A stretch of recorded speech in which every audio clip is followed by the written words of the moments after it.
اب یہاں جو ہے اس بات کو سمجھنا ہے کہ اللہ رب العزت جو ہے مشورہ کرنے کا حکم دے رہے ہیں، لیکن نبی کے لیے مشورہ کرنا ضروری نہیں ہے. نبی کے لیے اپنے ساتھیوں سے، صحابہ سے مشورہ کرنا ضروری نہیں ہے. یہاں اللہ کیوں حکم دے رہے ہیں؟ اس وجہ سے کہ آنے والی سامنے جو امت ہے اس امت کی اصلاح ہو جائے. اس وجہ سے اللہ رب العزت جو ہے نبی صلی اللہ علیہ وسلم کو حکم دے رہے ہیں اپنے صحابہ سے مشورہ کرو. اب نبی کو کیوں مشورے کی ضرورت نہیں ہے؟ وجہ اس کی یہ ہے کہ نبی جو بھی کام کرتا ہے، کوئی بھی نبی ہو، وہ اللہ کے حکم کے اوپر اپنا چھوٹا کام بھی، کوئی نبی دنیا میں ایسا نہیں گزرا چھوٹا کام اپنی زندگی میں اپنی مرضی سے کیا ہو. تو ڈائریکٹ ان کے اوپر اللہ کی طرف سے حکم آتا ہے. جب اللہ کی طرف سے حکم دیا جا رہا ہے تو اب مشورہ کرنے کی ضرورت نہیں ہے.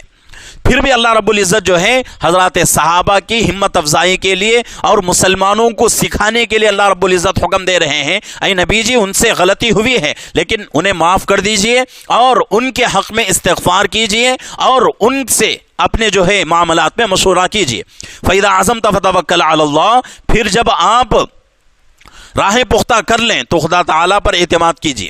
یعنی کہ اللہ رب العزت جو ہے یہاں فرما رہے ہیں کہ ان تمام چیزیں ہو جائیں تو پھر جو ہے آپ کو کیا کرنا ہے؟ مسلمانوں کو بھی آپ کو بھی ہمارے اوپر ہی اعتماد کرنا ہے. اور مسلمان کے لیے یہی ایک راستہ ہے، دوسرا کوئی راستہ نہیں ہے. مسلمان صرف اور صرف اللہ کے اوپر اعتماد کر کے زندگی گزار سکتا ہے. ان اللہ یحب المتوکلین، بے شک اللہ تعالیٰ ایسے اعتماد کرنے والوں سے محبت رکھتے ہیں. یعنی جو آدمی اللہ کے اوپر یقین کرتا ہے، اعتماد کامل رکھتا ہے اللہ کی ذات سے، اللہ اس سے محبت رکھتے ہیں. اب اعتماد کامل کا مطلب کیا ہے؟ نقصان ہو، نفع ہو، بیماری ہو، شفا ہو، ہر حال میں اللہ کو ہی اپنا مقصود سمجھنا ہے. ایسا نہیں کہ بھئی بیماری آ گئی تو چلو فلانے جگہ جاتے ہیں، فلانے درگاہ پہ جاتے ہیں، فلانے جو ہے عامل کے پاس جاتے ہیں، فلانے جو ہے جھاڑ پھونک کرنے والے کے پاس جاتے ہیں، وہاں جا کر ہمیں اچھا ہو جائے گا. یہ اعتماد ہم کو نہیں رکھنا ہے. ہاں اتنا تو کرنا ہے کہ بیماری آ گئی تو بیماری کا علاج کرنا سنت ہے اور یہ سبب بھی ہے. ایسا نہیں کہ بھئی بیماری آ گئی ہم بہت بڑے اللہ کے اوپر یقین کرنے والے ہو گئے اور اس یقین کو کیا کر رہے ہیں؟ ہم اپنے لیے نقصان دہ ثابت کر رہے ہیں کہ بیماری آ گئی ڈاکٹر کے پاس نہیں جائیں گے، اللہ کے اوپر یقین کریں گے. نہیں، کوئی آدمی جو ہے کماتا نہیں ہے، اللہ کے اوپر یقین کیسے کرے گا؟ دنیا کا کوئی انسان اس بات کو قبول نہیں کر سکتا کہ بھئی کماتا نہیں ہے، محنت نہیں کرتا، اللہ کی ذات پہ بھروسہ کر کے زندگی کوئی آدمی گزار نہیں سکتا. یہ الگ چیز ہے کہ بھئی اللہ جس کے ساتھ مدد کا معاملہ کرنا چاہیں اس کو اپنے گھر میں بٹھا کر بھی اس کی روزی کا انتظام کرتے ہیں، یہ الگ چیز ہے. لیکن دنیا کا وصول یہی ہے کہ آدمی محنت کرے، اس کا پھل لے. یہ اس کے ساتھ ساتھ اللہ کی ذات کے اوپر یقین بھی کرنا ہے. آگے اللہ فرما رہے ہیں ان ینصرکم اللہ فلا غالب لکم، اگر حق تعالی شانہ تمہارا ساتھ دیں. اللہ فرما رہے ہیں اگر اللہ تمہاری مدد کرے دنیا کی کوئی طاقت تمہیں توڑ نہیں سکتی. دنیا کی کوئی طاقت تمہیں توڑ نہیں سکتی. اور کس کے اندر وہ طاقت ہے کہ وہ اللہ سے مقابلہ کرے؟ کون ایسا ہے؟ کسی کے اندر جو ہے یہ طاقت نہیں ہے. آج تو کچھ بھی نہیں، آج تو جو ہے اسٹیٹ الگ الگ ہے اور ہر اسٹیٹ کا جو ہے ایک سی ایم رہتا ہے اور پورے ملک کا جو ہے ایک وزیر اعظم ہے. یہ تو کچھ بھی نہیں. ایک زمانہ وہ تھا کہ اس زمانے میں ہمارا ملک نہیں بلکہ ایسے 10-15 ملکوں کے لوگ بادشاہ ہوا کرتے تھے، لیکن ان کے ہاتھ بھی کچھ نہیں ہو سکتا تھا، ان کے ہاتھ میں بھی کچھ نہیں تھا. جیسا کہ فرعون جس کی حکومت مشہور اور بہت بڑا حاکم، بہت بڑا بادشاہ، بڑی حکومت اس کی تھی، لیکن اللہ رب العزت نے حضرت موسیٰ علیہ السلام اور ان کے ساتھیوں کا ساتھ دیا تو فرعون کچھ بھی نہیں کر سکا. کیا ہوا اس کے ساتھ؟ دریائے نیل میں جا کے ڈوب کے مر گیا. آج بھی اس کی لاش کیا ہے؟ مصر کے میوزیم میں اللہ رب العزت نے عبرت کے لیے قیامت تک اس کو رکھ دیا ہے. قیامت تک وہ لاش ویسے ہی رہے گی. ابھی جو ہے ایک چھوٹی سی ویڈیو جو ہے سوشل میڈیا پر وائرل ہو رہی ہے کہ کتنے جو ہے مسلمان اس کو بھولا بھالا کہیں یا پھر جو ہے کم علمی کہیں یا گمراہی کہیں، سمجھ میں نہیں آتا. کچھ مسلمان جو ہے فرعون کی لاش پہ جا کے قرآن پڑھ کے اس کو ثواب بخش رہے ہیں. کتنی جو ہے گمراہی کی اور کتنی جو ہے ناعقلی اور کتنی جو ہے کم علمی کی بات ہے. کیا اس کے لیے جائز ہے قرآن پڑھ کے ہم جو ہے بخش دیں؟ کتنا بڑا اللہ کا دشمن تھا. آج مسئلہ کیا ہے کہ بھئی کسی غیر کے لیے ہم اس کی کامیابی آخرت کی نہیں بلکہ دنیا کی کامیابی کے لیے بھی دعا نہیں کر سکتے. دنیا کی کامیابی کے لیے بھی دعا نہیں کر سکتے کافر کے لیے. ہاں کوئی آدمی ایسا ہے جس کے اوپر ہمیں یقین ہے کہ بھئی یہ آدمی کچھ دن میں اسلام کے دائرے میں آ جائے گا، مسلمان ہو جائے گا، اس کے ساتھ ہم جو ہے یہ معاملہ کر سکتے ہیں. اور شریعت اس کے لیے یہ بھی اجازت دیتی ہے کہ بھئی اگر آپ اپنا زکوٰۃ کا پیسہ دینا چاہیں تو بھی دے سکتے ہیں. کس کے لیے؟ وہ آدمی جو کہ اسلام کے دائرے میں آ رہا ہو، مسلمان بن رہا ہو، مسلمان بننے کی پوری جو ہے اس کی تیاری ہو چکی ہو، ہمیں پورا یقین ہو، تو تب اس کے ساتھ ہم یہ نرمی کا معاملہ کریں گے. ورنہ تو حضرات صحابہ کی شان ہے، حضرات صحابہ کی خصلت ہے، عادت ہے. کیا ہے؟ محمد الرسول اللہ والذین معہ اشداء علی الکفار، کفار کے ساتھ سخت مزاج، رحماء بینہم، اپنے ساتھیوں کے ساتھ نرم مزاج. یہ جو ہے حضرات صحابہ کے صفات تھے. تو آج اگر یہ جو ہے جماعت جا کے فرعون کی لاش پہ قرآن خوانی کر رہی ہے، قرآن پڑھ کے اس کو جو ہے ثواب بخش رہی ہے، تو کتنی جو ہے کم علمی کی بات ہے اور کتنی جو ہے گمراہی کی بات ہے. تو آج مسلمان جو ہے ان تمام چیزوں کو چھوڑ کے جو نہیں کرنے کے کام ہیں ان پہ جو ہے اپنی جان لٹا رہا ہے، اپنا سب کچھ جو ہے قربان کر رہا ہے. ان چیزوں کو سمجھنے کی ضرورت ہے. یہ بنیادی عقائد میں آتی ہیں. اگر وہ آدمی جا کے فرعون کی لاش پہ کھڑا ہو کے دعا کر رہا ہے، قرآن پڑھ رہا ہے، تو اس کا عقیدہ کتنا بگڑا ہوا ہے. کیا وہ آدمی اللہ کے فہرست میں، اللہ کے دربار میں اس کو مسلمان کہا جائے گا؟ ہرگز نہیں. تو اس جو ہے ان تمام چیزوں سے بچنے کی ضرورت ہے.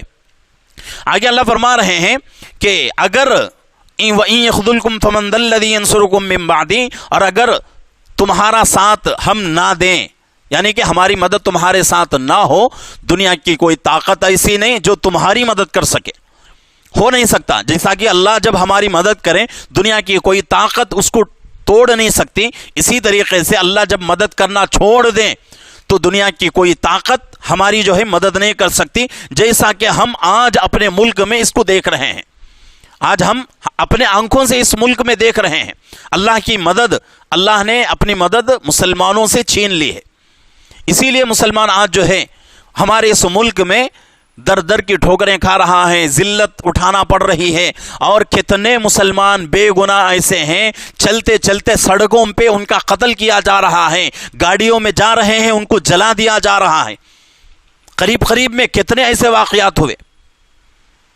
تو یہ کیوں ہو رہا ہے؟ اللہ کی مدد ہم سے، ہماری زندگیوں سے ختم ہو چکی ہے. تو اس لیے آج وہ قوم جس کے پاس تہذیب کا کوئی نام نہیں، کوئی کام کا طریقہ ان کو معلوم نہیں، پیشاب اگر کر لیں، پخانہ اگر کر لیں، اس سے استنجا کرنے کا طریقہ ان کو معلوم نہیں ہے، وہ لوگ آج مسلمانوں کے اوپر حکومت کر رہے ہیں. اس سے بڑی اور ذلت کی چیز کیا ہو سکتی ہے؟